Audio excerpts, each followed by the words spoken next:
What's up everybody, and welcome to another episode here. We're going to be talking all about swayback posture, what causes it, and give you 3 different exercises that I use with my clients that present with this swayback and that has really seemed to help them as well as myself. So let's dive right into it. So when we're talking about swayback posture, we're really referring to the position of the pelvis in relation to the ankles and the shoulders. So up here you probably see we're going to have the pelvis drifting forward or falling forward in relation to the ankle and the shoulder joints. This position a lot of the times is really just coming from tightness at the low back area, as well as at the deep hip external rotators. Piriformis is one that is very common and thought of, and because of this sort of concentric, muscles are really tight and short, they're pushing the pelvis forward in relation to the ankles and the shoulders. This posture is also very commonly associated with a reduction in a straight leg raise, a toe touch measurements, as well as difficulty with hip internal rotation. So really, if you're having this posture and presenting with a limitation in 1 or 3 of these different things or these tests, then it's probably a good thing to try to make some improvements to it, and that your posture is correlating with a loss of mobility as well. Again, you should probably make some changes to that. It's not gonna bulletproof you or anything, but it will at least make training in the gym a lot easier. You'll be able to hinge, get back into your hips, feel your glutes a lot of the times way better than you ever have before. And if you're interested in learning a little bit more about swayback posture, I do have a free 7-day challenge, posture and mobility challenge, that does include a swayback posture program that can be very helpful as well. So that free resource in combination with this video, hopefully it will help you out a little bit. So now that we know what swayback posture is, what's sort of causing it, some of the tight muscles that are happening, let's talk about how to improve it. So let's get into the 3 exercises that I found to be most beneficial for myself and my clients. This is the posterior outlet foam rolling. We'll be using 2 different variations for this exercise. One in which we are just sitting directly on a foam roller and doing some passive sort of stretching, whereas the other one is more of a mobilization in which we are going after the sit bone. Both variations are used to reduce excessive tension on the posterior side of the pelvis and hopefully get us out of the swayback posture that we potentially might be showing, as well as improve some hip mobility.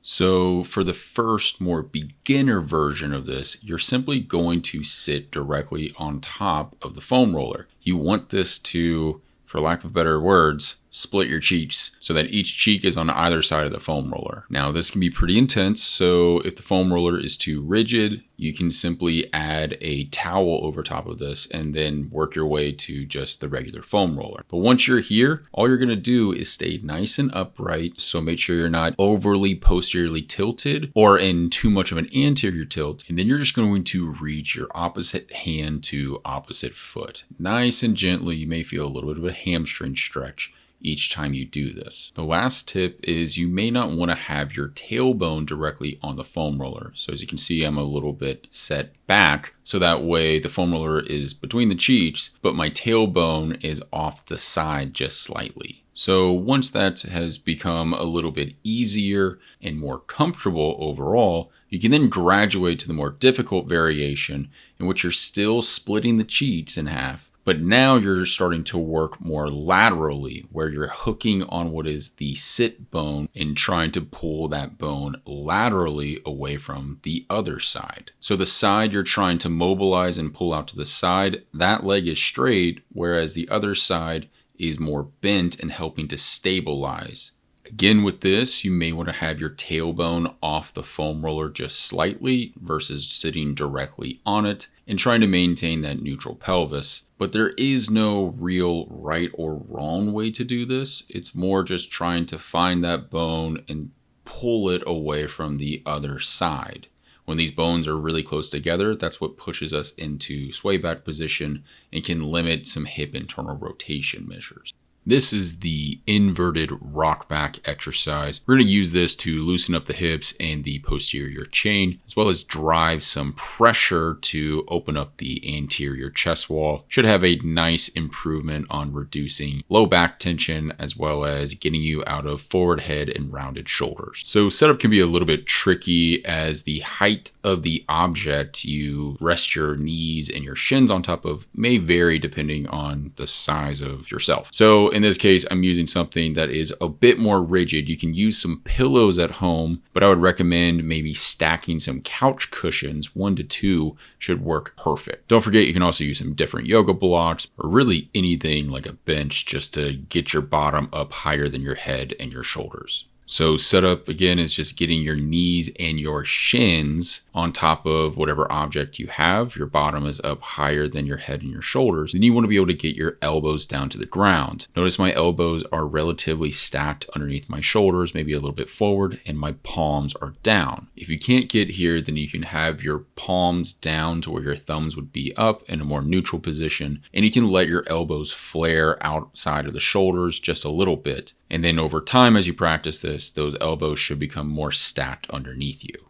I don't want to be looking up as high as I possibly can. I also don't want to be tucking my chin underneath me. I just have a neutral head position throughout this exercise, which should keep my upper trap muscles nice and calm. So now that the position is down, we're going to do some breathing here. So the goal is to fully exhale every spit of air you have all the way out through the mouth. You're then going to pause for 3 to 5 seconds at the end of that exhale, and then slowly inhale through the nose. As this happens, you should feel your stomach and your ribs pull away from your thighs. And then on the inhalation, you should feel that you can't breathe into your belly or your low ribs, and all of that expansion and pressure goes into the low back and the anterior chest wall. As extra credit, every time you inhale, you can get deeper into the position by driving your bottom toward your heels, and that will create a little bit more of a stretch on your low back. Just make sure that you're keeping your abs as relaxed as possible with this exercise. So some small mistakes to watch out for are being way too far away from the setup of the cushions or the bench. Another is being way too close and your elbows not touching the ground. And lastly, it's tenting. So you can see how my thoracic region is really poking out into my shirt. And what that means is you're probably using way too much abdominal tension to get into this positioning, which will make this look more like a crunch with your chin all tucked underneath. This is the wall reference contralateral deadlift. We'll be using this to kick in some muscles in the lower extremities, specifically the adductor, the hamstring, and the glutes, as well as stretching out the upper back. So what you're going to need is a foam roller and a dumbbell. You're going to take the foam roller and place it against a wall and toward the inside of your knee. You're then going to take the weight and put it in the opposite hand. So if we look here, I have my left foot forward, and then I put the weight in my right hand. I then take my right pocket in this circumstance, and I turn it toward the inside of that left knee. So I get this bit of a hip shift back to where my left back pocket is going back behind me. And then I hold that position as I then take the weight down toward the toes. I'm then just going to hinge up and down multiple times, maintaining that slight hip shift. This allows for my inner thigh, the hamstring, and that glute on that left side to really kick in. One thing I will mention with this exercise is that as we do it, we want to keep the weight in the heel of the foot.